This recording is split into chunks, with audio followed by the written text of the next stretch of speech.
E aí, quando eu percebi que, ao me identificar com um grupo específico de pessoas, eu teria condições de eliminar toda a concorrência, aí eu decidi arriscar. O escritório tem que ter uma área que cuida do comercial, tem que ter uma área que cuida só do financeiro, tem que ter uma área que cuida só do administrativo. De técnicas que não são técnicas da advocacia, do direito, e a gente conseguiu alavancar, crescer escritório, mudar de sede várias vezes. Olá pessoal, estamos aqui para mais um episódio, continuando ainda sobre o tema gestão de escritórios e com um convidado aqui ilustre e muito especial, o Dr. Henrique Rodrigues. Doutor, muito obrigado por aceitar nosso convite, tenho certeza que vai agregar muito e seja muito bem-vindo. Para começar, vamos tirar o doutor. Só o Henrique mesmo, sem Só fica Henrique. alinhado. Cara, prazer estar aqui com você. Já te acompanho há um tempo pelo Instagram, já vi grandes convidados aqui, estou realmente honrado em hoje estar aqui em um lugar que gente que eu admiro, assim como você, esteve. Então, para mim, está sendo muito bom, viu? A honra é minha, a honra é minha. E eu também te acompanho já há muito tempo. E conta um pouco da sua história na advocacia para o pessoal que está assistindo. José, a minha história como advogado é uma história talvez normal, sem muito glamour, né? Eu sou um cara que nunca tive um parente advogado, nunca tive um padrinho advogado ou um padrinho rico que seja. Eu formei na Unip pelo ProUni. E uma faculdade simples, né, uma muito renomada, só que tudo que eu tive à minha disposição, eu usei na época de escola, na faculdade, né? Quando eu virei advogado, eu também não tinha R$ 1 no bolso. Só que aí eu sempre quis empreender e fui buscando meios para fazer isso. Eu tive ali no começo um sócio de despesas, né? Que não era um sócio de lucro, e sim um sócio para pagar as contas. E a gente se reuniu, conseguiu montar um pequeno escritório com aqueles móveis lá de Campinas, sabe? Sei. A gente pegou ali R$ 1.000 no cartão de crédito, comprou ali 2 mesas, 4 cadeiras e pronto, começamos. E era só mesmo uma salinha que era emprestada ainda por cima para ter um ambiente físico. Só que era tão simples e tão feio a sala que quando vinha algum cliente presencial, a gente ia na Casag para poder atender. Porque a gente tinha um espaço físico, mas não era um espaço instagramável, né? Não Bonito dava para pra conseguir receber atender. Então a alguém. gente usava ali o recurso que era a Casag, atendia ali o cliente e voltava para trabalhar depois. Foi passando o tempo, eu comecei com trabalhista, só que foi bem na época da pandemia. E pandemia, trabalhista, tudo suspenso. Não tinha acordo, não tinha audiência e eu não tinha dinheiro. O que eu pensei? Se eu vou ficar nessa área aqui, em que pese seja uma área muito boa para se ganhar dinheiro hoje em dia, mas naquela época não dava. Eu não tinha caixa para me manter. Então fui buscar alguma área que eu pudesse trabalhar com ações que o cliente pagaria para entrar com processos, e não somente no isso dele. E aí foi quando eu comecei a pensar em uma área que eu pudesse trabalhar e que eu gostava de atuar. Foi quando eu descobri a área do direito estudantil. Criei, na verdade, essa área porque não tinha nenhum advogado até então que se rotulava como advogado especialista na área estudantil. Já existiam as ações judiciais, algumas, né? A maioria que eu fui trabalhar depois. Era muito comum, por exemplo, uma demanda judicial pro aluno que passou em medicina no ensino médio na faculdade, né? E queria ir para a faculdade. Só que estava ainda na escola. O pai pagava o advogado para poder fazer um MS ali e pôr o aluno na faculdade. Só que essa ação era uma ação que todo advogado fazia, não era algo muito comum. Mas não existia um advogado que se rotulava como especialista somente nisso. E aí, quando eu percebi que, ao me identificar com um grupo específico de pessoas, eu teria condições de eliminar toda a concorrência, aí eu decidi arriscar na área da educação, na área estudantil. Me rotulei ali, né, como advogado especialista na defesa de estudantes do país inteiro. E aí eu consegui criar um know-how, criar uma reputação gigante ali dentro dessa área, ao passo que no começo eu que precificava, eu que dava o preço da ação. Então, qual que é o preço? Ah, é 10x. Ah, mas o fulano ali disse que é 1. Tá, mas o fulano é especialista na área estudantil? Não, então você pode optar qual você vai escolher. E aí o cliente sempre escolhia pagar os 10x que eu cobrava, porque ele sabia que eu era focado somente naquilo que ele queria resolver. E aí, baseado nessa decisão lá do começo, que a gente conseguiu crescer bastante. obviamente que com muita gestão, com muito estudo de marketing digital, de pessoas também, né? De técnicas que não são técnicas da advocacia, do direito, que a gente conseguiu alavancar, crescer escritório, mudar de sede várias vezes, graças a esse estudo.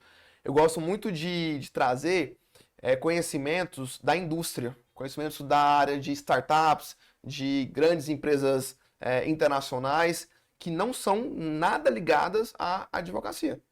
Uma das correntes que a gente usa muito lá é o Fordismo.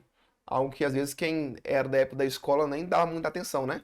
Fordismo ali, a divisão de setores, cada um faz uma coisa só e a máquina inteira funciona de uma forma conjunta. A gente foi ler sobre isso, né? Um pouco mais, estudar, ver como que funcionava a Hyundai, a Ambev, todas essas grandes empresas e trouxe esses conhecimentos de grandes empresas nacionais e de fora também para a advocacia.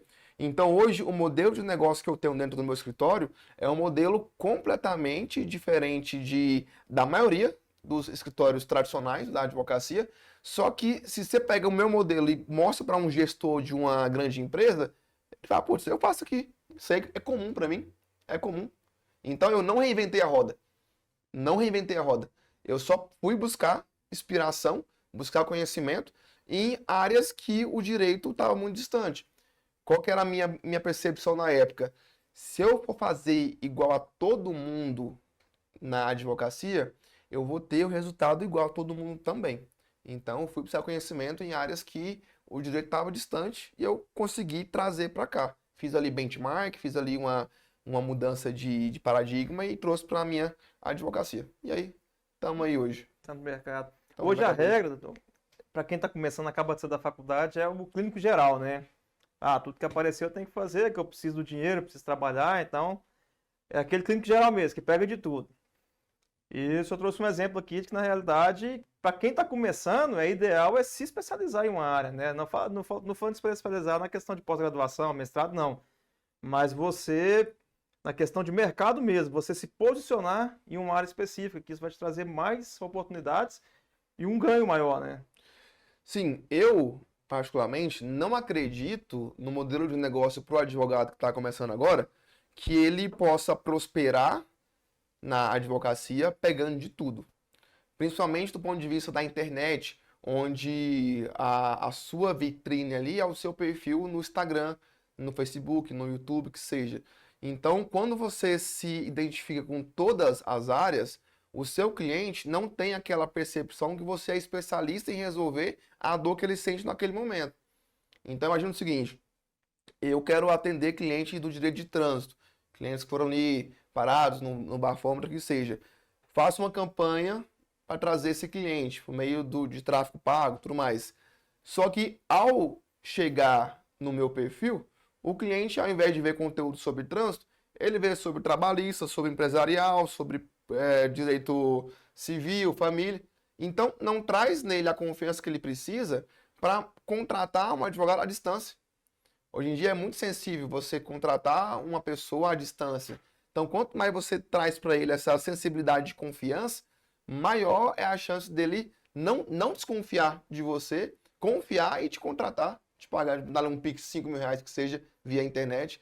Então, hoje, na minha concepção de ideia, o cara que está começando agora, ele tem que escolher uma área só. Henrique, eu vou ter que, se surgir alguma oportunidade para mim, de algum cliente no offline, de alguma área diferente, eu dispenso? Não, você pode pegar essa ação que surgiu, caiu no seu colo de paraquedas, né? O que você não pode é divulgar essas ações, esses produtos, por mais encantadoras que pareçam, né? Às vezes o cara vê, essa é uma ação muito boa, vou postar. Mas não é da sua área, você tem que ter foco, tem que ter foco. Até eu vou revelar aqui agora para vocês em primeira mão, tá? Publicamente. Exclusivo, hein? Exclusivo. Toca a música aí Tem pó vinheta exclusivo. de exclusivo. Eu tenho 3 anos de advocacia. Nesse ano que a gente decidiu optar por expandir o escritório para mais áreas.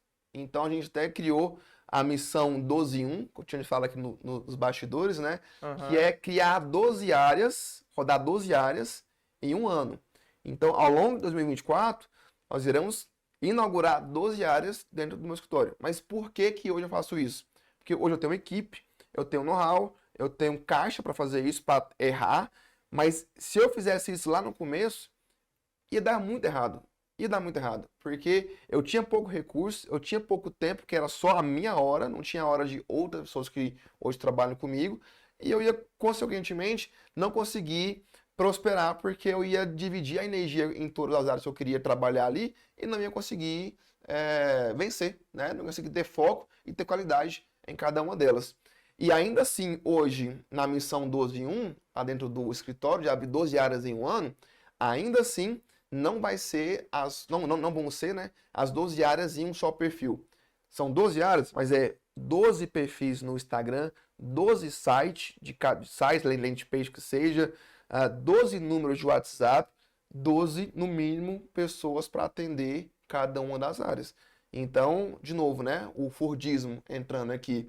Tudo bem setorizado, dividido, ramificado. Nada se comunica com o outro. Ao passo que o cliente meu, que é o cliente médico, ele quando chega no meu perfil só vê conteúdo para médico. O meu cliente aí, que é o cliente da saúde, ele chega no perfil só vê conteúdo da saúde. Do bancário, só do bancário. E assim por diante. A mesma coisa.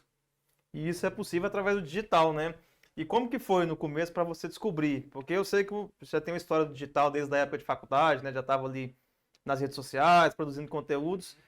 Mas como que você conseguiu pegar assim essa chave, esse viés do digital que deu tão certo? Como que foi isso aí? A falta de dinheiro. O que acontece? Eu sempre fui muito ligado em tendências, né, de tecnologias e tudo mais, e desde a faculdade. E aí uma dica talvez para quem seja estudante que está vendo agora o podcast, que desde a faculdade eu sempre fui muito engajado. Eu tinha um perfil no Instagram chamado O NIP da Depressão. Quem lembra? Comenta aí, né? É, Quem lembra? era famoso. Era um perfil de humor para alunos da faculdade, da Unip. E naquele perfil ali, eu postava coisa aí, humor, piada, Candy Crush lá do pessoal. Só que era um perfil muito engajado. E mais uma vez, sem saber da teoria por trás, era um perfil nichado. Tanto que eu tive na época muita proposta de fazer parceria com outros grandes perfis para poder expandir, crescer, e eu recusava, porque a minha intenção na época, sem saber da teoria por trás, era só querer alunos da faculdade. Então eu não tinha interesse que o Joãozinho lá do não sei o que seguisse o perfil. Não, eu queria só alunos da Unip que seguisse aquela página. Então tinha ali, o recorde foi 41 mil seguidores, mas era 41 mil seguidores, em grande parte alunos da faculdade. Goiânia, Regional de São Paulo, tudo mais, Brasília. Ou seja, eu tinha a minha comunidade. Eu falava com a minha comunidade. Eu fazia piadas que só o pessoal dali entendia. Hoje eu entendo a teoria por trás, que é de ser específico, de criar comunidade. Se eu fosse genérico, se eu postasse um post ali, hora falando sobre faculdade X, hora sobre Y, hora sobre... Não ia criar esse senso de comunidade, não ia ter tanto engajamento assim e não ia conseguir prosperar. Na advocacia, a mesma coisa. E foi esse perfil que me trouxe os primeiros clientes na advocacia, porque antes de eu usar o tráfego pago, né, o MetaEds e tudo mais, eu postava lá, repostava, na verdade, algum conteúdo meu informativo, o pessoal vinha me procurar, porque já sabia que eu estava ali engajado, e aí entrava em contato comigo e eu fazia um pitch de vendas, porque algo que a gente leva muito a sério, né, é a venda dentro da advocacia, é você convencer o cliente que ele tem realmente um problema, que aquele problema, se ele não resolver, vai gerar uma dor maior para ele, e que se ele resolver, gera um benefício grande para ele, e que eu sou a melhor solução que ele tem para conseguir atingir o alvo que ele quer, que é resolver a dor que ele está sentindo naquele momento. Então, entendendo essa percepção que a advocacia não pode ser aleatória, não pode ser ocasional, você não pode esperar sentado lá na sua poltrona de pompa lá, né? Advogado medalhão, esperar que o cliente venha até você e feche com você pelo seu nome, não pode fazer isso. Ao menos não nós que começamos do zero, né? Então você tem que pegar um cara que ele é aparentemente um mero curioso e tornar esse curioso em um cliente. E é possível fazer isso. É possível fazer isso. Você pegar um cara que ele não tem interesse de entrar com o processo, agora você, através de gatilhos mentais, de falas bem definidas ali, trazer na mente dele a urgência de entrar com o processo agora, hoje. Então, a gente foi estudando tudo isso e aí conseguiu atrair vários clientes e fechar contratos com vários clientes também. Show de bola. E a gente falando sobre setorização, você trouxe aqui muita questão da setorização. E a gente sabe que cada escritório tem sua forma de trabalhar, sua gestão. No seu tem certamente os setores específicos. Mas hoje, se for para falar assim, ó, alguns setores que não podem faltar, de fato, no escritório. E assim, a gente falando setorizando mesmo, dividindo tarefas. Ó, o escritório tem que ter uma área que cuida do comercial, tem que ter uma área que cuida só do financeiro, tem que ter uma área que cuida só do administrativo. Hoje, na sua visão, mesmo que não sejam os mesmos que tem no seu, mas todo escritório, quais são os setores essenciais que tem que ter para o escritório ter sucesso? Tá, eu vou falar os setores, só que entenda uma coisa, quem tá vendo isso aqui, né? Que em que pese às vezes pareça, mas eu só vou ter setores quando eu for grande. Não. Você já pode definir esses setores mentalmente quando é só você. Eu fazia isso. Quando era somente eu advogando, eu tinha personagens fictícios na cabeça ali, que era o financeiro, que era o jurídico. Então, eu mandava mensagem para o cliente, ok, fulano, na parte comercial, fazia venda. Joãozinho, eu vou te transferir agora para Maria, que é a nossa advogada aqui do setor jurídico, ela vai te atender. Mandava mensagem ali pro cliente, dizendo que era a Dona Maria, pedia os documentos para ele. Quando tinha que cobrar, eu não poderia cobrar, então eu criava um personagem ali para cobrar. Tudo bem, João? Aqui é o Matheus, do financeiro do escritório, vi que está aí atrás da sua parcela. Pronto. Eu setorizei sem precisar de pessoas. Então, antes de ter, eu parecia ter.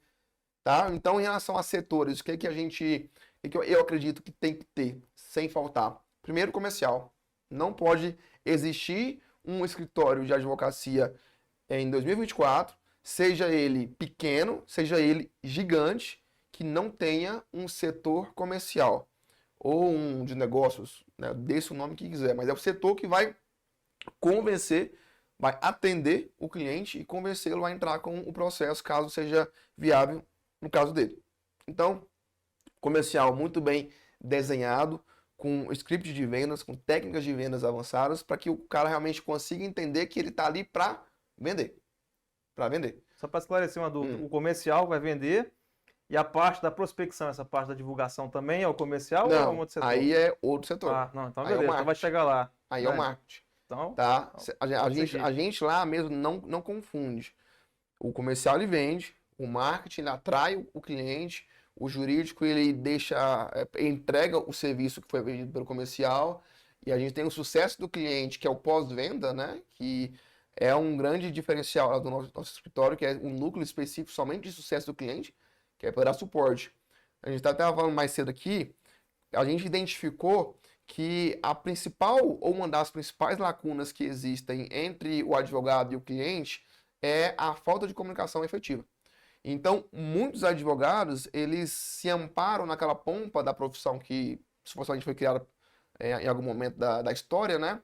De que é direito do advogado, dever dele talvez, só comunicar ao cliente de algum andamento quando existir esse andamento. Então, às vezes está concluído 2 meses o processo, ou aguardando alguma decisão durante 2 meses, e o advogado não comunica o cliente.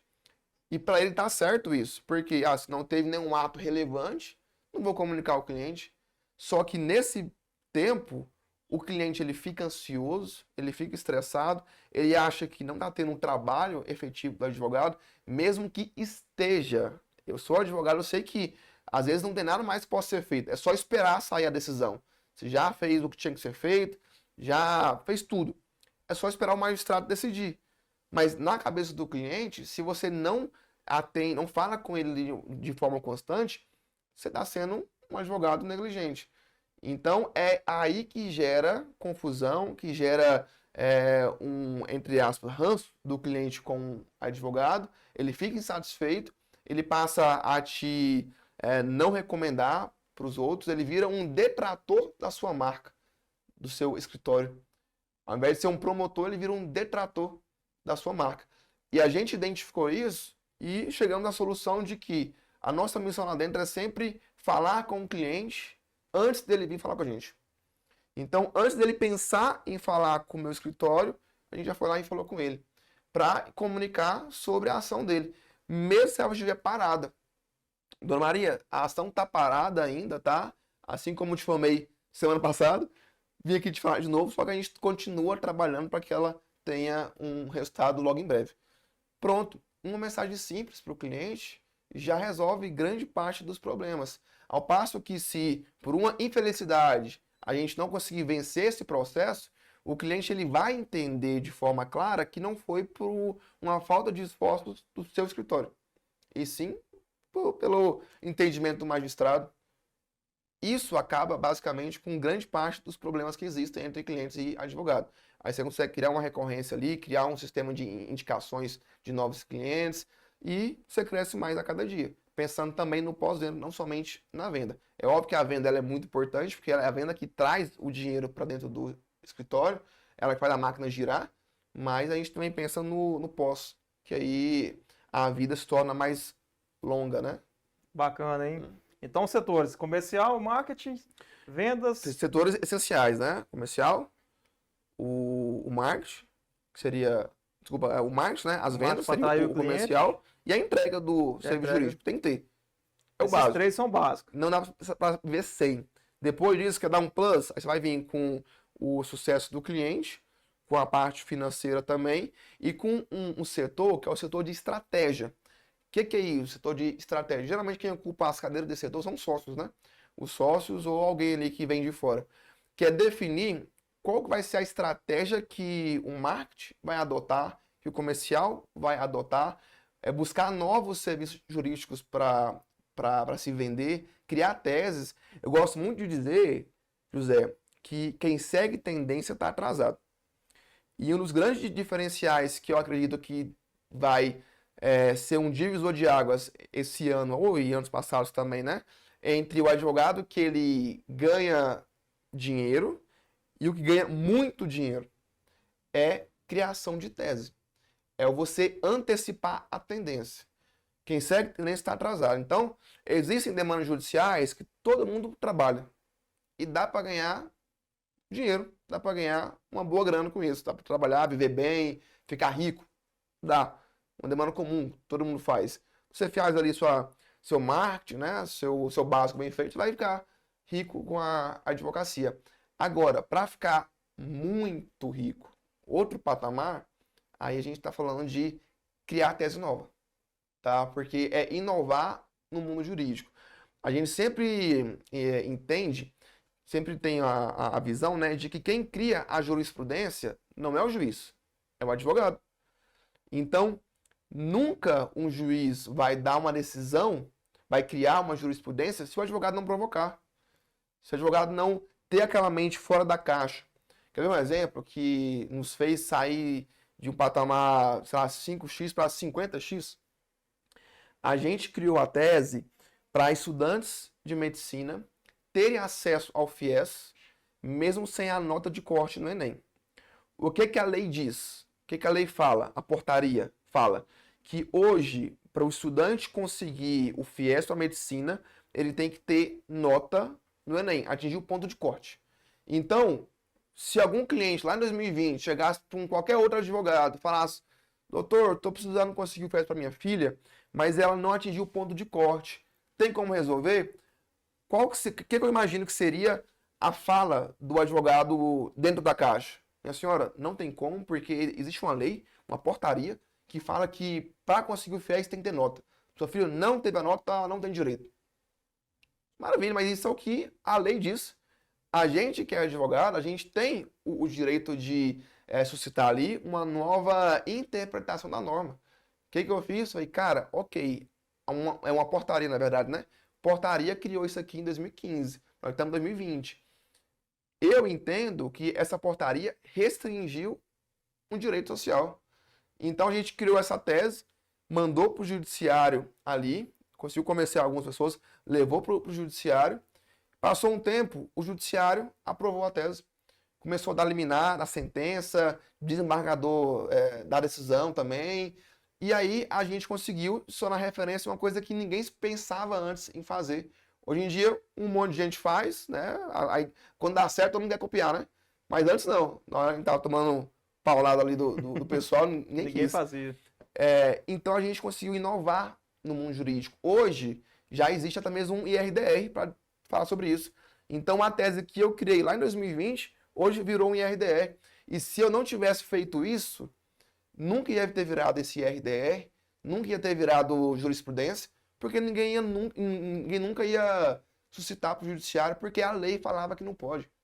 A portaria, eu sempre confundo, né? A portaria falava que não pode. Então, o que eu acredito hoje como um diferencial inovador é isso, é você criar, inovar no mundo jurídico. Um cara que eu acho que faz isso é o Nelson Williams. Teses tributárias. Ele veio ali, mas veja bem, será que não dá para enquadrar uma outra coisa aqui também, não? Entendeu? Entendi. E aí ele expande para outros negócios, emplaca com o judiciário, pega novos clientes e muda a vida das pessoas e com isso ele enriquece também. Bacana, hein? Já tem muito ouro aqui, hein? Muita Tem coisa muito já, ouro. rapaz. Aqui, quem já assistiu até aqui já consegue fazer muita coisa. Sim, Você tem uma equipe comercial boa lá hoje, né? Uma equipe Sim. grande. Como que você faz para poder selecionar essa equipe comercial? São advogados? São pessoas de formação em outras áreas que realmente são do comercial? Como que você faz essa seleção? eu já tive pessoas lá dentro do meu escritório que não era do mundo jurídico para treinar em um cargo ali de supervisão do time comercial, para explicar sobre a venda, sobre como é que funciona a parte de fora. Tanto que, falei no começo, né, que eu trago muita gente de fora do direito para ajudar a gente a enriquecer o nosso conhecimento.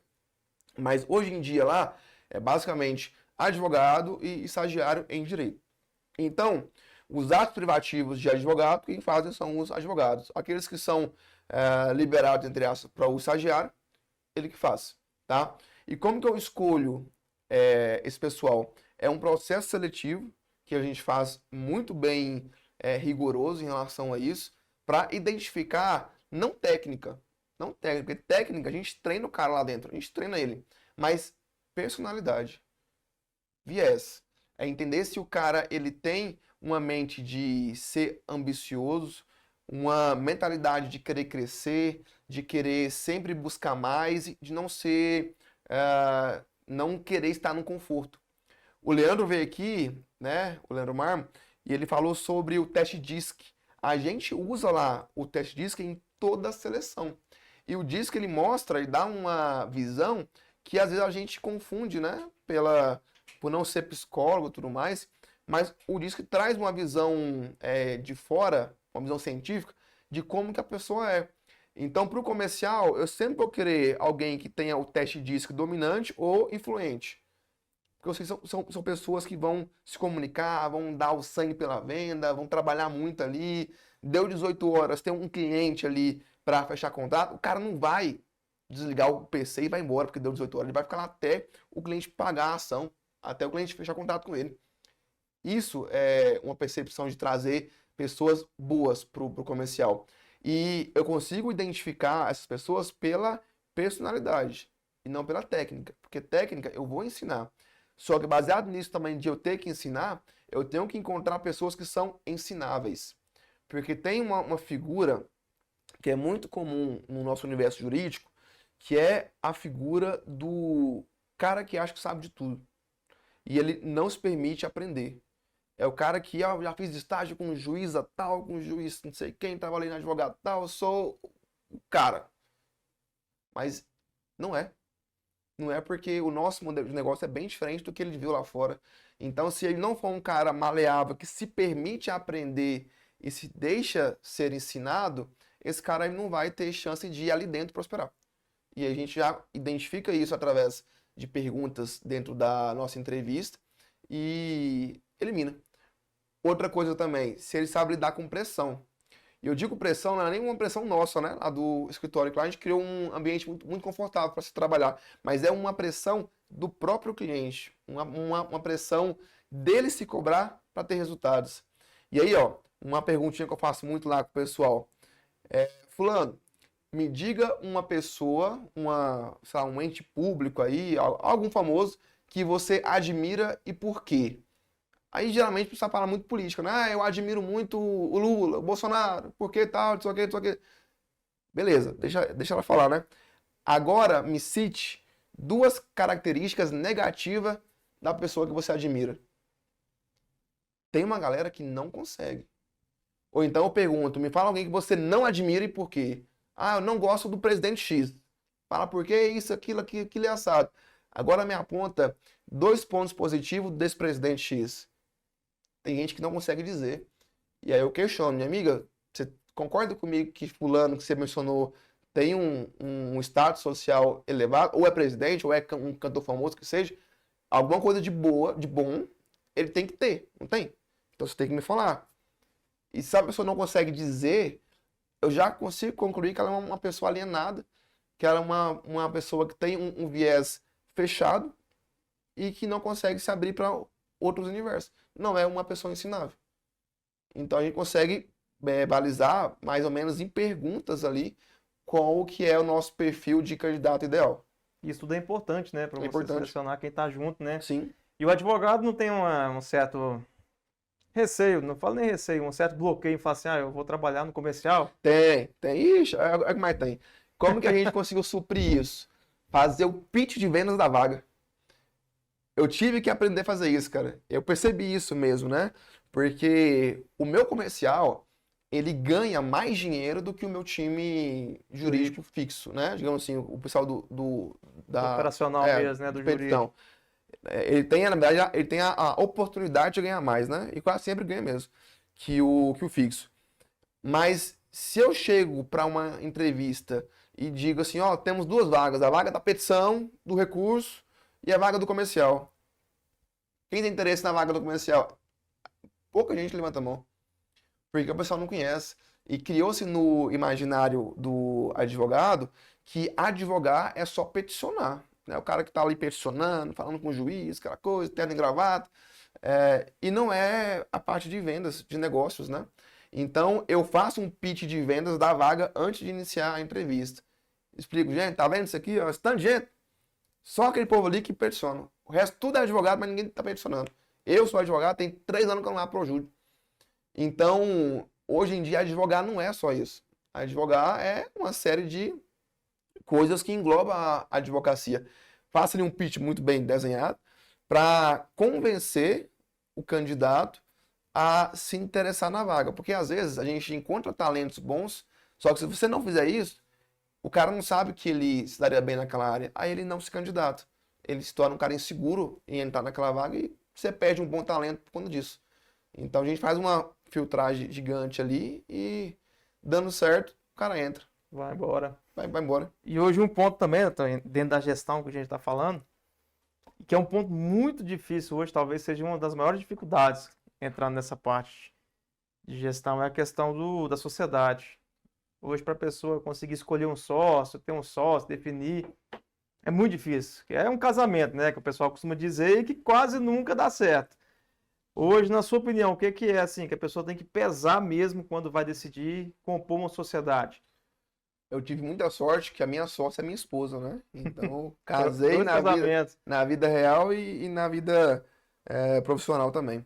Mas vamos lá. Realmente, um dos grandes erros do advogado iniciante, você deve ter visto já em algum momento da sua vida, ou na faculdade, ou alguns amigos de vocês, é encontrar um sócio que é um amigo. Na faculdade, sabe? Que você é muito amigo daquela pessoa ali, aí você decide, vai ser meu sócio. Forma junto e já abre o escritório junto. Você é muito parecido com aquela pessoa, mas não dá. Porque são habilidades idênticas, ou então são amigos, simplesmente por ser amigos. E aí, lá na frente, gera problema, gera ruído. No começo, perfeito. Tá criando ali uma amizade, uma sociedade pela amizade, na verdade. Mas lá na frente, quando começar a vir os problemas, e aí, quem é que resolve? Então, o que eu sempre aconselho o pessoal que pergunta isso? Tente sempre escolher um sócio oposto a você. O cara que talvez você nunca seria amigo dele. Porque ele tem habilidades, comportamentos totalmente diferentes do seu. Mas é esse cara que vai te complementar. Então, se você tem um perfil mais comunicativo, mais de venda, mais de networking, de entrar em contato com o pessoal, falar com pessoas, você não precisa de um sócio igual a você.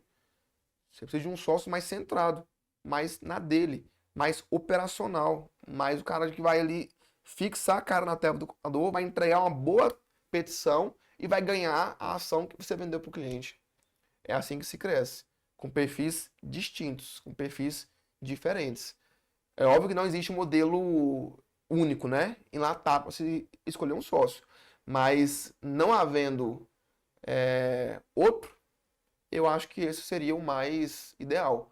Encontrar alguém oposto àquilo que você tem de habilidade. Show. Uma dica prática agora. Se você fosse começar, a gente já sabe que você começou do zero não, do menos um, né? Menos um. Você mesmo fala sempre aí. Foi do menos um. E com certeza sofreu bastante, errou muito, até conseguir chegar hoje onde chegou. Mas se hoje, já com seu conhecimento, você fosse começar agora do zero, não tem mais nada, ó, vou começando do menos um de novo, mas eu tenho conhecimento. O que você faria? Qual que seriam os seus primeiros passos para conseguir construir uma carreira? O agiota do Leandro? A história do Leandro não recomendo para ninguém. A história do Leandro é difícil. Tô brincando. Ó, sem sombra de dúvidas, se eu tivesse começando hoje, com o conhecimento que eu tenho hoje, eu iria criar um Instagram, eu iria definir uma área para atuar, eu iria criar 30 posts dentro desse Instagram sobre a área que eu estou atuando, posts mesclando estáticos e vídeos. Eu iria pegar ali R$1.000 com alguém, se eu não tivesse, pegaria emprestado que seja, ou venderia meu celular e pegaria um mais simples, e iria investir em tráfego pago. Antes disso, eu iria ler ou ver vídeos gratuitos na internet sobre venda, sobre gatilhos mentais, sobre técnica de convencimento, sobre PNL. Depois, iria rodar a campanha de tráfego pago para atrair os primeiros clientes. Eu tenho certeza que com R$1.000 eu faria no mínimo 10 mil. Mas no mínimo. Jogando por baixo. R$10.000. E aí, com esse dinheiro, o que a maioria faria? Vou financiar um carro. Vou comprar um iPhone Eu iria novo. eu iria pegar esse dinheiro, eu ia reinvestir. Ia girar a máquina até chegar no 50, no 70, nos R$100.000. E aí só depois eu ia pensar em gastar esse dinheiro. Então, dizem que não existe uma receita de bolo, né? Uhum. Para mim existe. E é essa. Hoje é definir uma área, criar um perfil no Instagram, estudar um pouco o básico de técnicas de venda, criar uma campanha para um produto específico, uma ação judicial específica, né? Não pode ser todas, uma só específica, e atender esse cliente com qualidade. Com qualidade. Um exemplo prático mesmo. Vou jogar na área de família. Família é muito ampla em relação a produtos. Então, o que eu faria? Pegaria divórcio, por exemplo. Iria criar um perfil ali de direito de família, ia falar com pessoas que queriam divorciar, falar assim, nos meus conteúdos, né?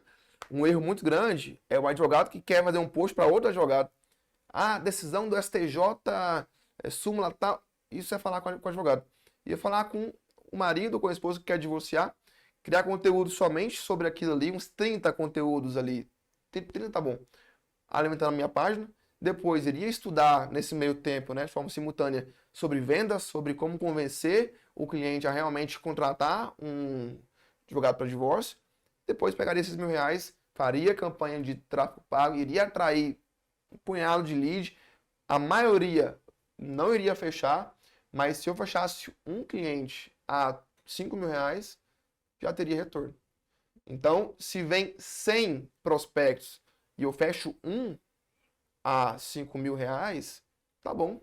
Valeu a pena. Se eu paguei 1.000, ganhei 4, líquido, né? Entre aspas. Então já vale a pena. E aí eu ia repetir o processo. Até eu ter condições financeiras de arrumar um estagiário para me auxiliar. Bacana, doutor. A gente tem um manual aqui, hein? Manual. Esse... Não tem erro, não. De verdade, para mim, dizem que não existe. Mas para mim, essa é uma receita de bolo para dar certo na advocacia.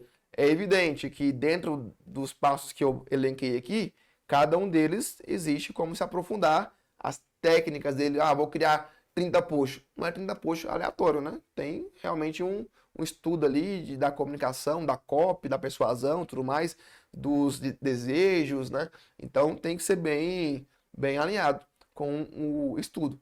Mas de uma forma mais ampla, isso é isso. Tem Não que tem buscar um muito pouco de conhecimento segredo, também, não. né? Até Sim. para a questão do tráfego pago também, que a gente sabe que não é algo... É simples para quem aprende a fazer, mas também não é algo. Inclusive nessa questão do tráfego pago, hoje para quem está começando, a gente sabe que é difícil pagar um gestor de tráfego. Não tem como o cara ir contratar alguém para estar fazendo.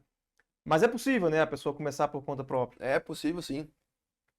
Hoje em dia, qualquer conhecimento que você queira, você vai encontrar de graça no YouTube. Você consegue aprender de graça no YouTube. A questão é que as pessoas não querem pagar o preço. E o preço não é o dinheiro, é o tempo. É abrir mão da festinha com os amigos, do happy hour, abrir mão do barzinho, né? Na sexta-feira, no sábado, e sentar a bunda ali e executar. Uma das habilidades que eu tenho e que para mim eu atribuo o meu crescimento muito a essa habilidade é a de ser executor. É pensar menos, executar mais. Antes de achar que algo está perfeito, ir lá e executar. Tem uma frase clichê, né? Que é construir o avião com ele voando. Então o avião tá voando e eu tô lá arrumando a asa. É isso que faz, é isso que, na minha visão, diferencia alguém que vai ter resultado rápido, de alguém que ou não vai ter, ou terá daqui a 10 anos, que seja. Show. Esse conteúdo mesmo aqui tá de graça no YouTube, né? Tá de graça. E um conteúdo desse é ouro. Eu vou prever uma coisa. Vai ter muita gente que vai assistir esse conteúdo, vai ter um monte de hack, de insight na cabeça, mas vai fechar o canal no YouTube e não vai executar. Vai ter um monte, vai ser a maioria. Agora, aquele que consegue executar, nem que seja 10%, como o Leandro mesmo falou, né? 10%, ele sai na frente de todo mundo. Porque se a maioria não executa nem sequer 1%, se o cara executa 10 de 100, que é fichinha, ele sai na frente de todo mundo. Então, tem que executar. Não pode deixar sem executar. Execução. É o melhor. Show de bola, já estamos com um horário avançado aí. Rapaz. Passa rápido, né? Conversa, né? Demais da conta, hein? Mas antes de encerrar, eu quero que o senhor deixe uma mensagem de incentivo mesmo. Principalmente para quem está iniciando a advocacia. Olha para o Henrique lá do ano que começou. E se você fosse falar para ele hoje, uma mensagem de incentivo, de motivação e inspiração. Muita gente na advocacia, eu digo muito parente seu, a sua família, os seus amigos próximos, os seus conhecidos, eles vão tentar dizer que não dá certo. E é um papo de coach mesmo, tá? Tô nem aí.